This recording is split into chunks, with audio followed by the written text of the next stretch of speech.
Welcome to the second session of our Few Days in Athens book review in January of 2022. Last week, we started off and discussed who Frances Wright was, and we went over a little bit about her background, and we covered the introduction in which she dedicated the book to Jeremy Bentham and talked about the conceit of it being a manuscript that had been found in Herculaneum that was being translated.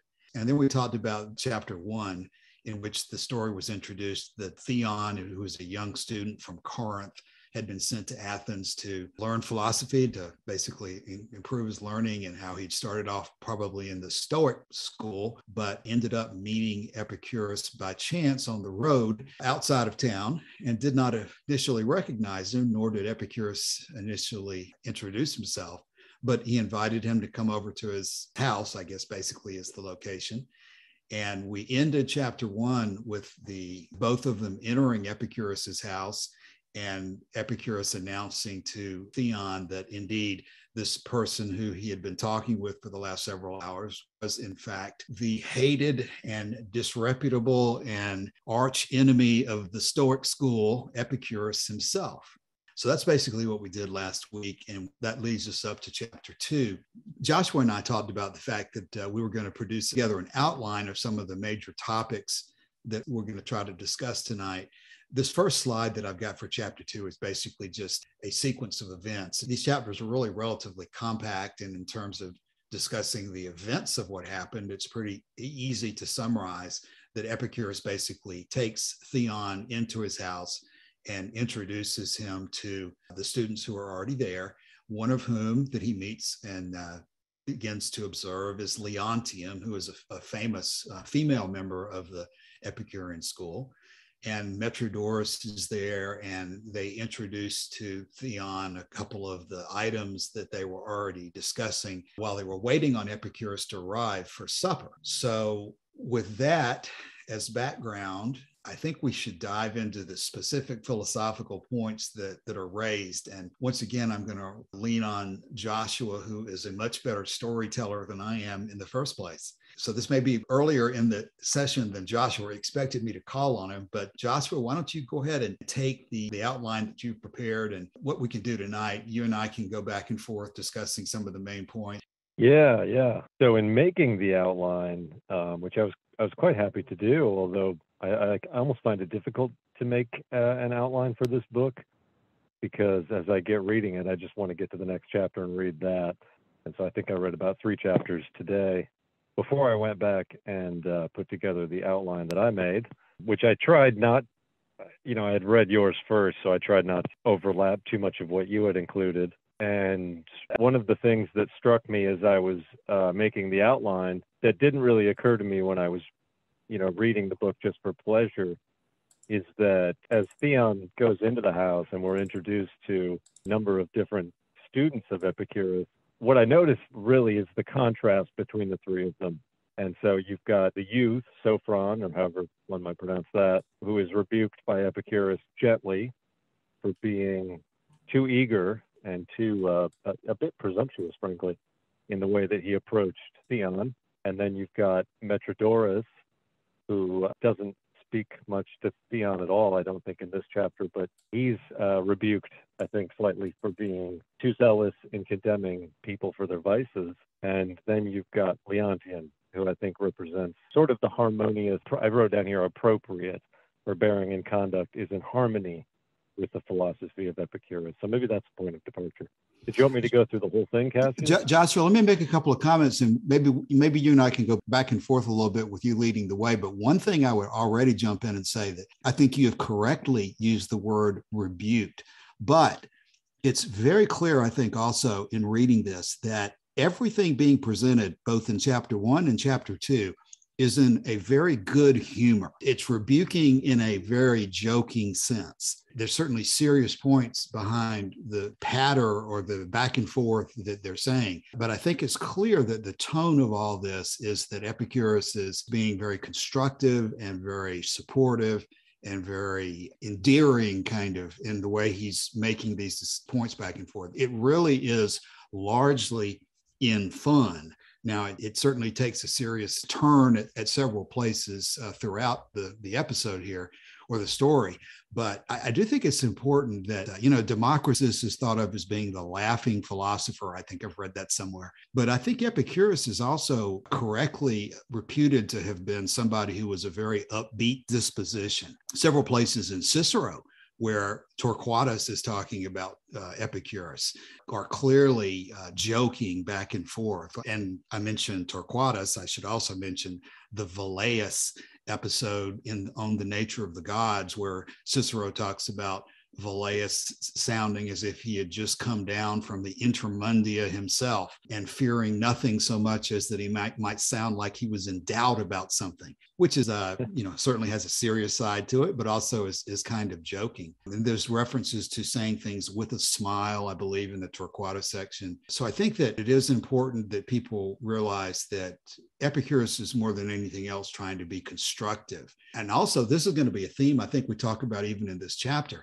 that what is more attractive than pleasure and humor and good feeling. And as we go through this, I believe, in fact, there'll be some comments in this chapter where Epicurus is making the point that part of what you're finding so attractive, Theon, in me and in what you're seeing here in the Epicurean school is the attractiveness of pleasure. So perhaps let me stop there and let you go forward with probably Sophron. Right. And no, I think that's an excellent point to make. And I was very careful to avoid the word rebuke in my outline because it does come across as too strong. And you mentioned a couple of the classical sources that we have. I think Diogenes Laertius has a point to make about Epicurus's temperament and his personality. He said that his friends they could not be counted in whole cities. So clearly the kind of person who made friends easily and had a mild disposition. Which is probably different than the reputation. I'm not sure whether there's a recorded reputation for Zeno and the Stoic school, but at least in modern terms, the Stoics are not particularly thought of as the happy-go-lucky, attractive because they're having such a good time school of philosophy. Right. So how do you want to do this, I guess, is my question. I would say, Joshua, whatever strikes your fancy here. I think what we're doing here with each one of these people that you're talking about is Frances Wright is setting up in their character a particular point that she wants to make. In this case, with Sophron, like you're making a comment about that he's rebuking Sophron and the others as well for being, they all start joking. Epicurus has said that I've met this person for only 2 hours, but I can tell you that I'm in love with his heart, or something like that. Some more of that flowery Elizabethan or Victorian language that is kind of a turnoff depending on what your background is. But it's and that clear. You promised would go away. And I promised. Well, that's all right. It hasn't gone away quite yet, and it may never go away completely. But it kind of recedes into the background, maybe as you get used to it. Maybe is what I should have said. But he jokes that over the 2 hours that they've been talking, he can say he's already in love with the heart of Theon, and these other students of his just jump to the suggestion and say, well, if he's good enough for you, he's good enough for us, and we don't need to know anything more other than that you endorsed him. And so what does Epicurus say to that? Well, one of the major, I think, themes of this book is that it's important to draw wisdom from many sources. And so you're presented here with the image of Sophron, who is clearly very devoted to Epicurus, but maybe a little too, I've written down here, eager to please, whereas, he says, Epicurus replies, I hope that Theon will judge all things and all people with his own understanding, and not with the understanding of Epicurus. So I think, in a sense, Sophron here is a literary device, because I don't think we have someone by that name from the ancient texts, whereas, of course, Metrodorus and Leontium are huge figures in Epicurean philosophy, and I should say, in the original school of Epicurus. I'm looking at Kevin as you say that about whether Sophron exists in the real Epicurean school or not. I don't know if Kevin has heard Sophron. Is that have you heard that? Not. I mean, I'd heard of the others, and I Googled Sophron thinking I'd missed somebody.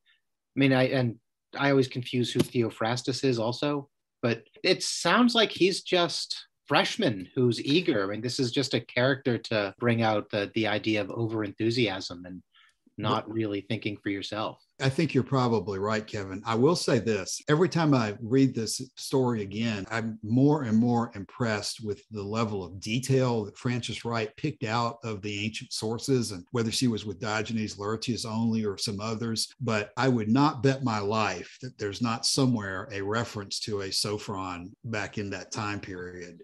But at this moment, I can't cite who that was. So, Joshua, you go ahead. Whereas Leontium, by contrast, was not only known in the ancient and medieval and Renaissance worlds, but was infamous. Boccaccio wrote a book called De Mulieribus Claris, which is concerning famous women. And some of the women he cites in that book are, maybe Catholic saints. Some of them are come to us from ancient philosophy or mythology. Some of them are good, some of them are bad. But the worst woman in that book to Boccaccio is Leontium for her presumption. I did mention a little bit ago that Sophron was a bit presumptuous, but Leontium, boy, was she presumptuous from the point of view of many people in the ancient world who thought that it was totally unfit for a woman to engage in philosophy. And not just to engage in philosophy, but to write tracts and letters and essays responding to philosophers like Theophrastus, who was the leader of the Peripatetic school and sort of apprentice to Aristotle. I think people throughout history have thought that, the gall of her to do that. Cicero mentions that himself. So, yes. Damning her with faint praise, I should say, because he said, I think in the quote, he says, she wrote well and in good Attic style, which coming from Cicero, that's like the greatest compliment you can give because he was obsessed with style. But he goes on to say that this was the license that prevailed in the school of Epicurus, to have a woman responding to Theophrastus. Yes. Joshua, we're kind of ending up jumping around a little bit on different things, and I know you haven't probably left Sophron, but one comment I'd make before we do begin to leave the Sophron part of it was that one of the things Frances Wright here puts in Epicurus's mouth, he says, see, our new friend knows not how to meet your premature affection. And certainly, I think part of that reference is the issue of how quickly the error they were making in basically accepting Epicurus's word for the fact that this was a good person. But I think, and I probably can't quote it, but for somebody who's reading into it and really wants to follow different leads in Epicurean philosophy, there is a reference in, I don't even think it's in the Vatican sayings. I think it's in the fragment somewhere about how you will sometimes take a risk in order for friendship. In other words, there is a pretty good bit of discussion about the nature of friendship and the roots of friendship, and the fact that some people are wanting too much out of a friend and they don't give anything in return. And this hints kind of at the whole Epicurean analysis of the basis of friendship, which we started to talk about in our podcast this morning, but did not get to it. That's what we're going to talk about next week in the Torquata section. But there is some development in some of the existing Epicurean texts about the start of friendship. That was apparently one of the controversies, is that maybe it starts out of your own advantage in looking for something from this person, but then over time it kind of matures into a true back and forth, and not even back and forth, but you value the other person as much as you do value yourself. But this issue of the starting point and how it matures is something that was apparently of significant interest to the Epicureans. And of course, he says to Sophron, I hope he is not such a fool, gaily replied the sage. So again, a lot of this stuff is banter back and forth. Does that take us to Metrodorus? I do want to mention. It does. Yes. Go ahead. I do want to insert one little thing here.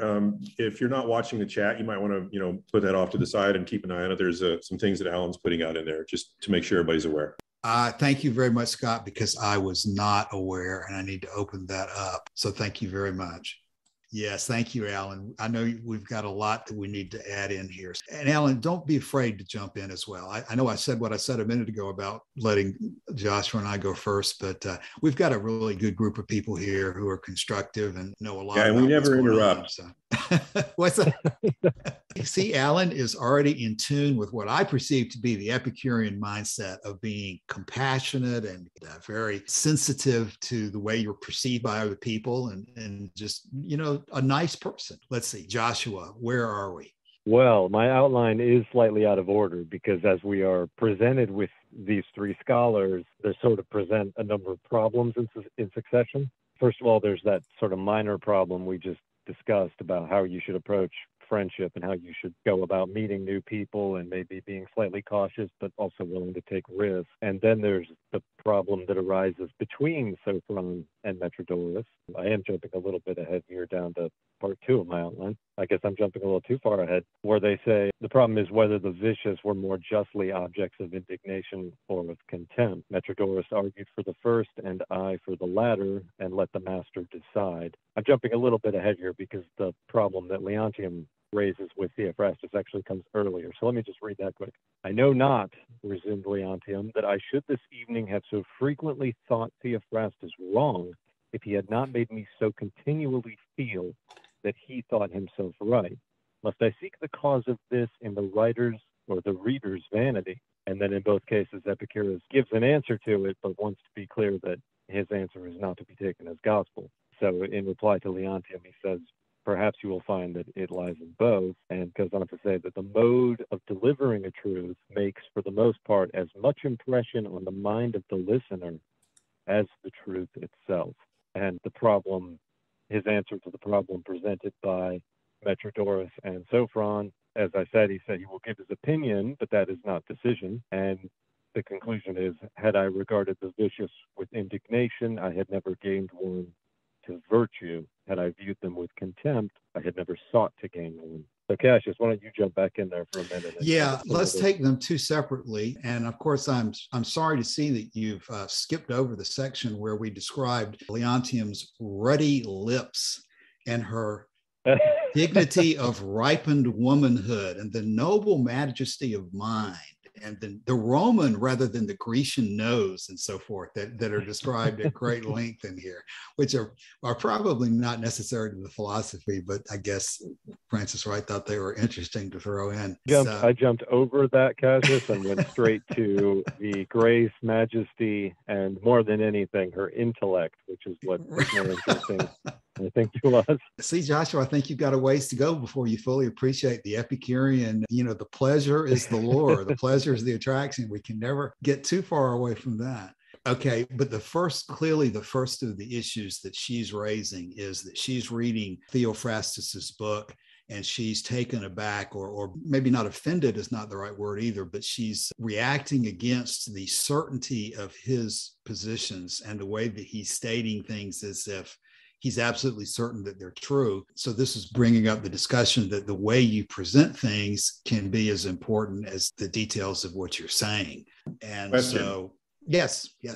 Can I just throw this right in the middle here? Because that surprised me right there. This didn't sound Epicurean to me at all. Of course, I'm a brand newbie in Epicureanism, so I don't really know. But this perspective that, they're weighing so much on how something is presented, well, that doesn't, I thought Epicurus was producing very, dogmatic, reasoned, rational arguments for his philosophy, not being concerned with how things were being presented. Does that make sense, my question? Yeah. Let me take that first, and then Joshua. The first thing that comes to mind is again, it's either a Vatican saying or a fragment about how Epicurus said that he really didn't care whether everyone understood and agreed with him or not. He was going to say exactly what he thought was the truth, and that was the most important thing to him, and not to just please the crowd. So there's certainly an element that Epicurus is always saying that you should be clear in presenting the truth. But, it's also a big part. Have you read, Scott, have you read Lucretius? Have you read much of On the Nature of Things, the poem? No, I have not read much of that. Okay. Well, that would be a good comparison point if you get to the point of reading some of that, because it is a major theme of Lucretius that the medicine of Epicurean philosophy can be bitter to the people who don't accept it and who don't understand it at first and who reject it, and that it is necessary to rim the cup, that the medicine is essentially like wormwood. It brings health to the body and to the mind, but it is also very bitter. And so what you have to do is rim the cup with honey in order to get people to drink it long enough to learn of its benefits. So that also is a theme of Epicurean philosophy, not only to be direct and clear and be upfront with what you're teaching people. I'm going to zoom around and take a tangent and say that that was the Epicurean criticism of Socrates, which is well documented, that they believed that Socrates was absolutely wrong in the circuitous way that he would teach people, and the Socratic method of question and answer, and sort of hiding the ball and trying to, he'd lead people through question and answer, apparently in the direction that he wanted them to go. The Epicureans thought that was absolutely inconsiderate and wrong and waste of time and just a very bad thing to do. They thought that you should be very upfront and tell people exactly what it was you wanted them to know, and then, of course, explain it to them as you go along. But the idea of hiding the ball was offensive to them as well, and offensive to them in a teaching style. But just to address your question and try to end up and then pass it over to Joshua, I think that there's clearly a strain, not only a strain of using honey around the rim of the cup to make people drink it so they'll understand it and benefit from it, but also just, again, you got to keep in mind the purpose that Epicurus determined for life is not wisdom, not knowledge for the sake of knowledge. He concluded through the study of nature and through his philosophy that it is in fact pleasure that is the goal.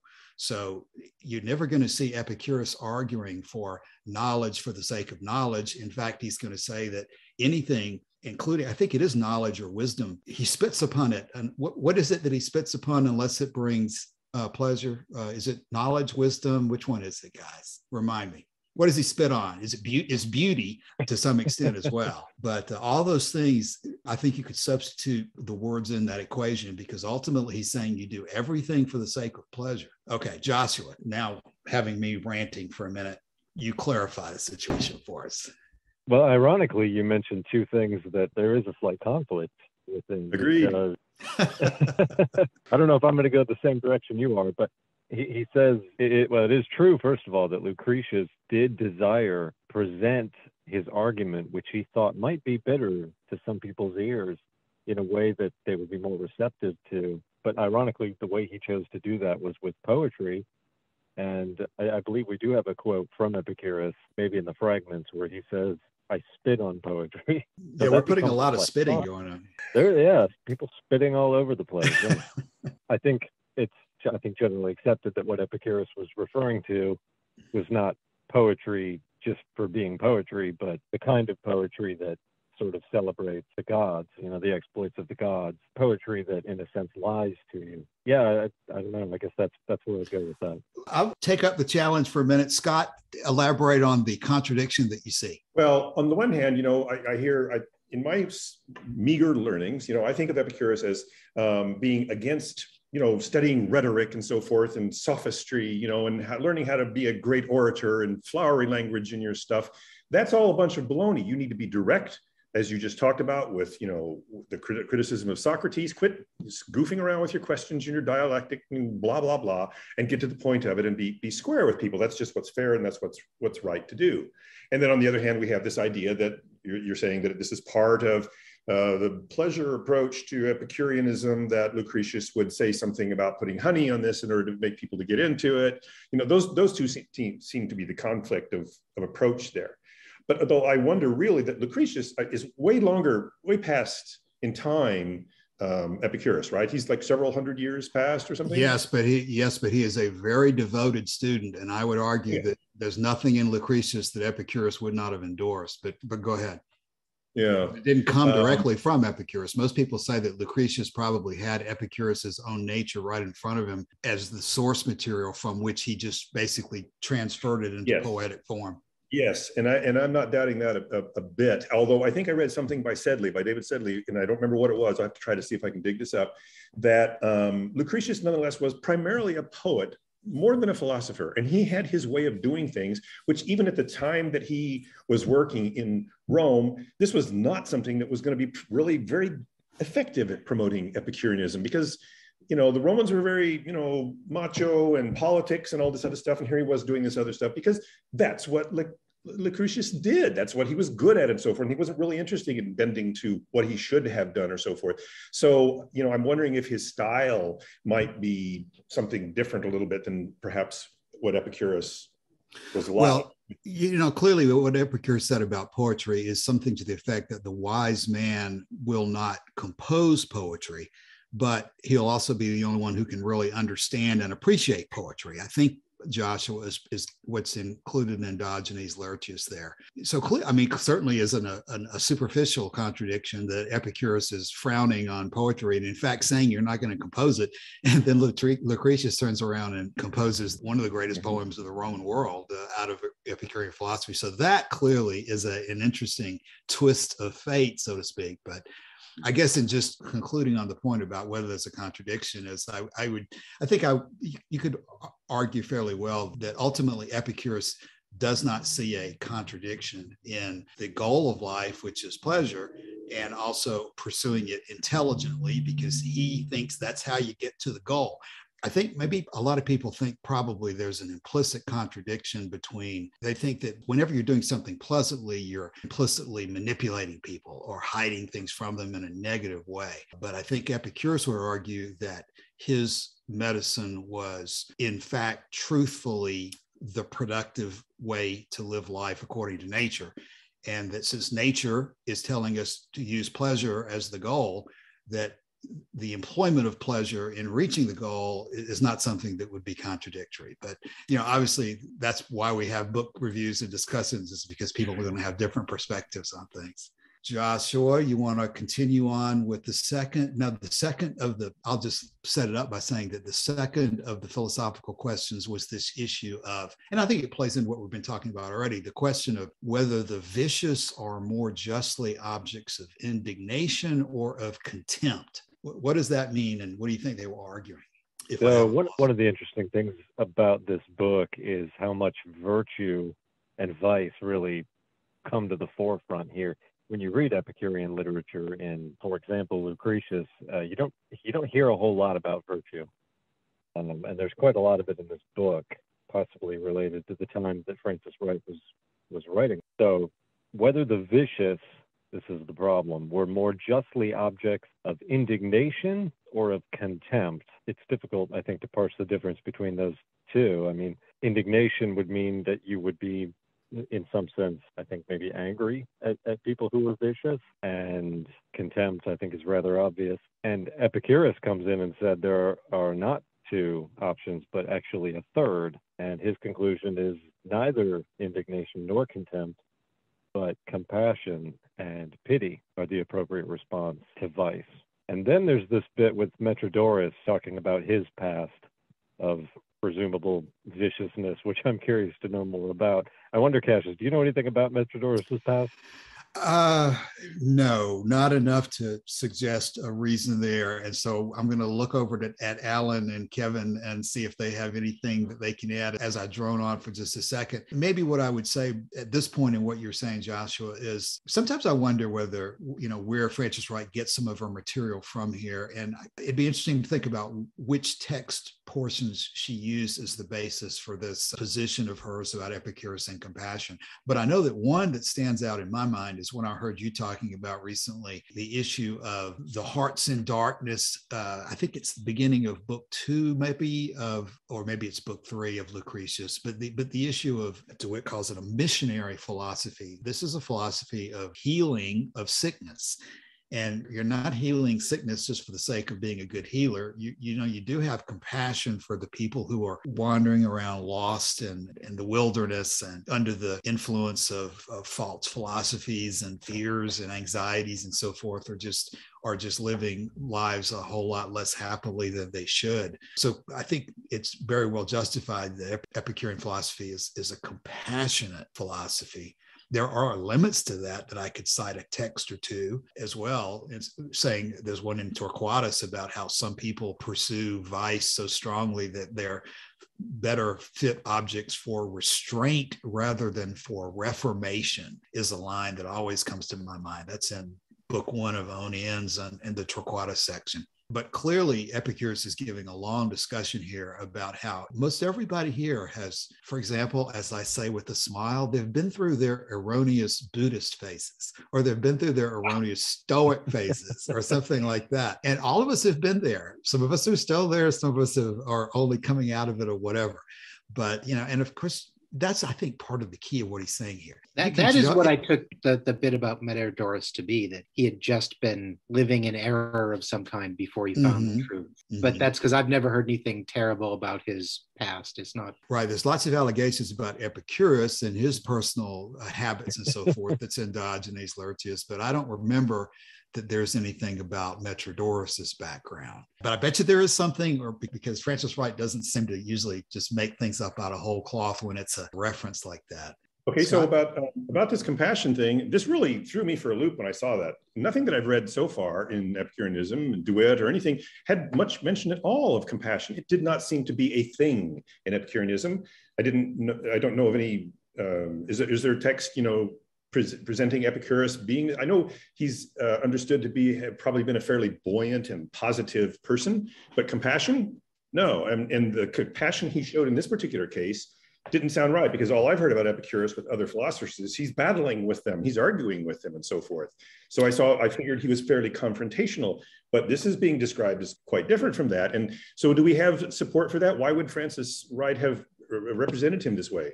Because there's an awful lot in Diogenes Laertius about Epicurus's personal disposition and personal relationships with people, how he had so many friends in so many different locations. And Scott, it's funny when you know a little bit about somebody's background, but not an awful lot of it. I think you've told me that your background is more of the Buddhist style than the Stoic style. And I don't know that you've been very much into Stoicism, right? I've dabbled with both, more time with Buddhism, but I mean, I'm familiar with both.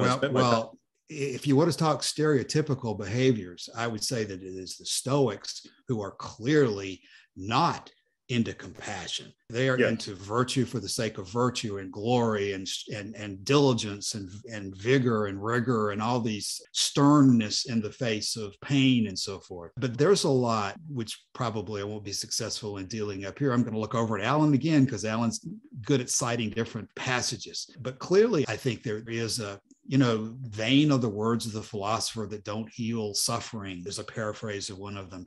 And there's just a lot of it out there. And see, once again, it's interesting that you're seeing what you would consider potentially be a conflict, when I think you could argue that it's entirely consistent, that he's arguing with these other philosophers very violently because he believes they are wrong, and because he believes they are leading people in error towards an unhappy life and a wasted life. And so he very strongly is reacting against that. He doesn't see anything inconsistent between arguing vigorously and compassion. Well, that very well may be, and I would like to think that. I just really had not seen that. I've read Diogenes Laertius, and I know the passages you're talking about describing him there. And again, I find in there that he seems to be a very immensely likable fellow, probably very charismatic, more than likely, and just attracted people to him.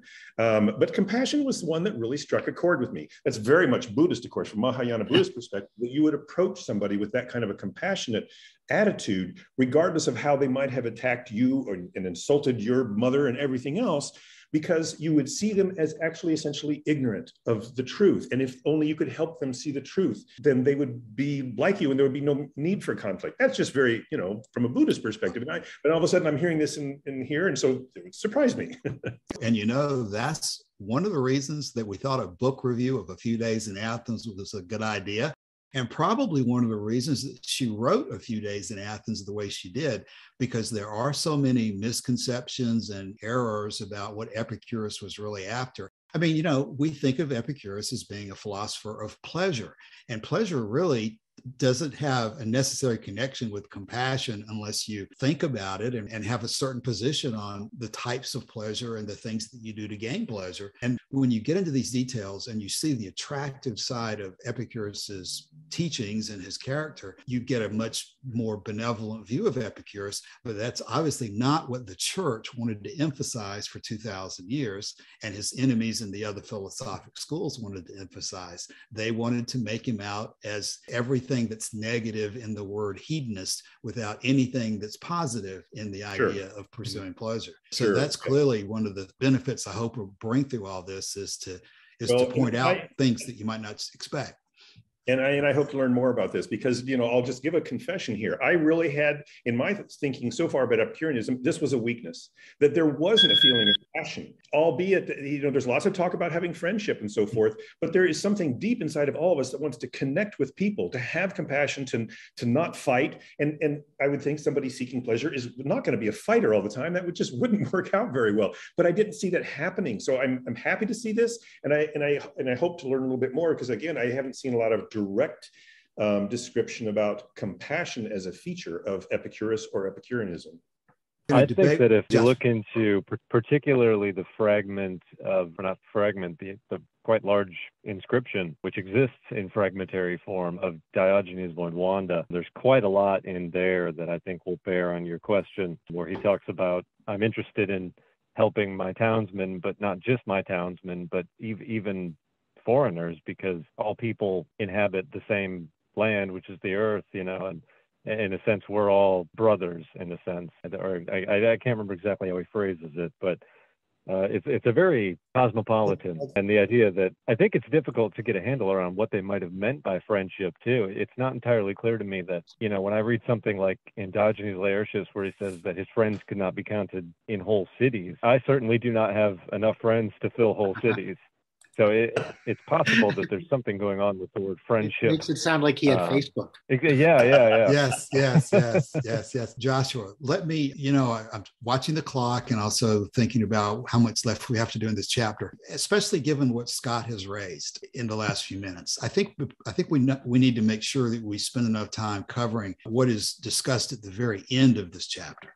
Because as my eyes move down towards the end of it, what we turn to is that Theon, as a result of these discussions, is kind of struck, just kind of like Scott has been saying. Theon has been going to the porch, to the Stoics, and listening to Timocrates assassinate Epicurus's character and call him all these terrible things and the height of evil, basically, since he doesn't appreciate virtue in the same way that Zeno does.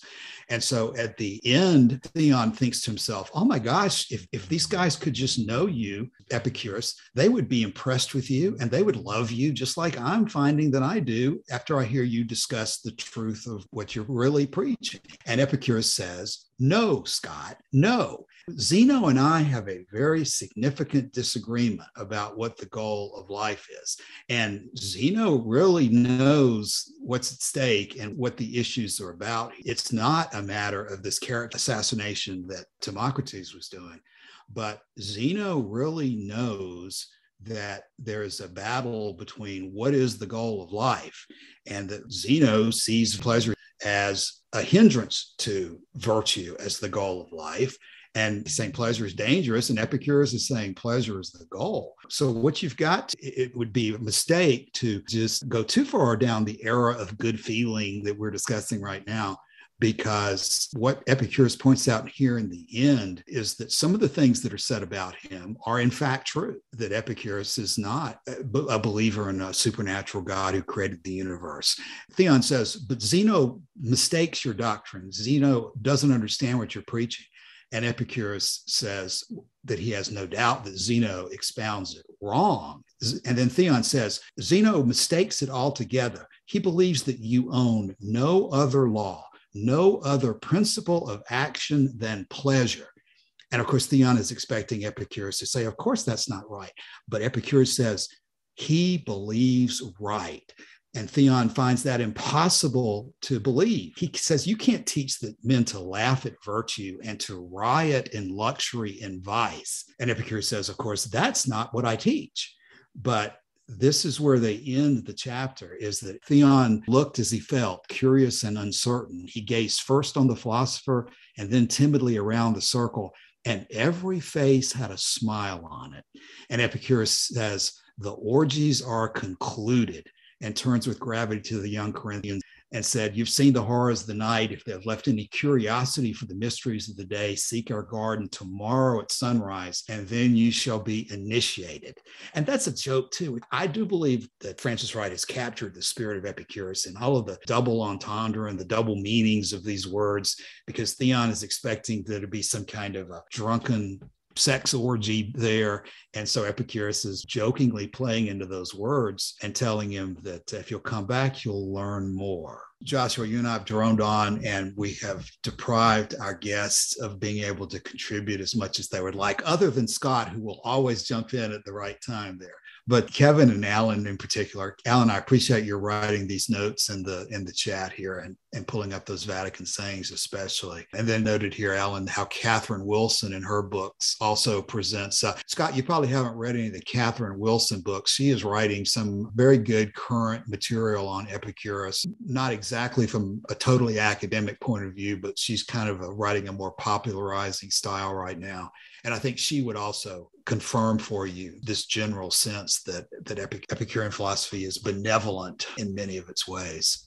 So especially Alan and Kevin, what do you guys think about what we've talked about so far? Open the floor to debate, refutation, correction, and rebuking. Alan? Actually, I don't have too much to say. I was just listening in, and I agreed with most of your commentary there. I just wanted to draw our attention to what I take as one of the most beautiful passages in the book, when they are dealing with this question of how you're supposed to respond to vicious people. Epicurus says this, and I'll just go ahead and read it. Our knowledge of human life must be acquired by our passage through it. The lessons of the sage are not sufficient to impart it. Our knowledge of men must be acquired by our own study of them. The report of others will never convince us. When you, my son, have seen more of life and studied more men, you will find, or at least I think you will find, that the judgment is not false, which makes us lenient to the failings, yea, even to the crimes of our fellows. In youth, we act on the impulse of feeling, and we feel without pausing to judge. An action vicious in itself, or that is so merely in our estimation, fills us with horror, and we turn from its agent without waiting to listen to the plea which his ignorance could make to our mercy. In our ripened years, supposing our judgment to have ripened also, when all the insidious temptations that misguided him and all the disadvantages that he has labored under, perhaps from his birth, are apparent to us, it is then, and not till then, that our indignation at the crime is lost in our pity of the man. Isn't that a great quote? She's a beautiful writer. Beautiful writer. And many of these chapters have extended passages like that. They're just really, really memorable. Yeah, I was going to share that with my son. Yeah, I was struck by that too. And it's the same point Scott was bringing up, the compassion. I was surprised that they had Leontium advancing the Stoic position. On right? which one? Indignation at viciousness. Contempt for viciousness, sorry. That the person who's vicious is somehow beneath you and not entirely worth your time, that you should distance yourself from that person, that it's not your responsibility to help, right? That the Stoic idea that pity and mercy are almost vices. And I mean, that some of the things, if I can quote Epictetus, right? Some of the passages just leave your head scratching, right? The one where he says, if your friend has lost his family, sit and cry with him, but not for too long. If he gets self-indulgent, walk away. Now, let's be sure that we attribute that to Epictetus, right? And yes, not Epicurus. Yes. No, yes. That's right. And and this whole bit from Seneca on, anger and such, that anyone who makes you angry is automatically less than you. The vicious person is not worth your time. Mm-hmm. And one of the virtues of, if you pardon the word, a virtue of Epicureanism is that you treat all people with some sort of dignity and respect and compassion. And I was very surprised to see the Stoic view put in Leontium's mouth. Yeah, I guess that plays back into what Joshua brought up at the very beginning about how he was sort of using these characters as symbols. I guess she, to some extent, had to do that, or to bring up some errors somewhere through somebody, rather than attributing it to Leontium. Joshua, do you think there's any reason he would attribute that to Leontium that would be based in fact, or just a device? I'm not actually sure that's entirely right. I think that Sophron is taking the view is it Sophron? Of indignation, and Metrodorus is taking the view of contempt, and then Leontium, and there's this quote here, it says, "How is it," said Leontium, "that the scholars," meaning Sophron and Metrodorus, "are so little familiar with the temper of their master? When did Epicurus look on the vicious with other than compassion?" So that's Leontium saying that. So that's just a sort of a... So a careful reading, if someone who's paying attention, has the Stoic view expressed by the same person who's overeager and doesn't know how to seek the pleasure of friendship yet. There That you go. makes a hell of a lot more sense. Well, gosh, Joster, thank you for catching that, because I certainly was not prepared to catch it any more than we were getting it right as we were talking about it. So thank you. Yeah, I think we are going to have to compile maybe a list of sort of primary sources that touch on this issue of compassion, because this is an interesting. Because thinking about it, I find it in all the stuff about friendship, but not explicitly. Yeah, and there are some troubling passages in Lucretius that some of the most controversial passages in Lucretius have to do with precisely this problem, where he says, for example, it's pleasant to stand on the shore and look out at a shipwreck, knowing that you are yourself safe from the destruction. Which he immediately says, not because we take pleasure in the misfortune of others, but because we ourselves realize that we're safe from that error. But you're right; it can easily be taken as an inconsiderate remark. No doubt about that. You are right. He does immediately follow up with that. No. And of course, I continue to think that Diogenes of Oenwanda is one of the most remarkable figures from the entire ancient Epicurean community. And not only because he chiseled a bunch of philosophy onto an 80-meter long wall. I mean, that's remarkable in itself. But he's one of the earliest figures in antiquity, possibly the only surviving figure in antiquity prior to the rise of Christianity to actually envision a future in which slavery no longer with them. I think that was really interesting to see that in Diogenes of Oenwanda. So if you're having trouble finding compassion in Lucretius or Epicurus, I think it's there. But if you're having trouble finding it there, I think that Diogenes of Oenwanda is a perfect example of that. Okay, well, we're going to try to stay largely on schedule so as to be considerate with everybody's time. And we're hitting right about the hour mark now. But I want to make sure that we have heard all the comments that anybody would like to make. We don't have to rush immediately to close. Anybody have anything else? And I see a comment from Scott about don't push us too far. Let's take the time that we need. We really don't have to do one chapter per session. We can take as much time as we need. I think we've probably hit the highlights of chapter 2, though. Does anybody have anything else significant on chapter 2? All right. Well, hearing nothing, we can close for the night and come back next week. So thanks, everybody. Okay. Well, good to see everybody, and we'll do it again next Sunday night. All right. So thanks a lot. Good talk. Okay. Good night.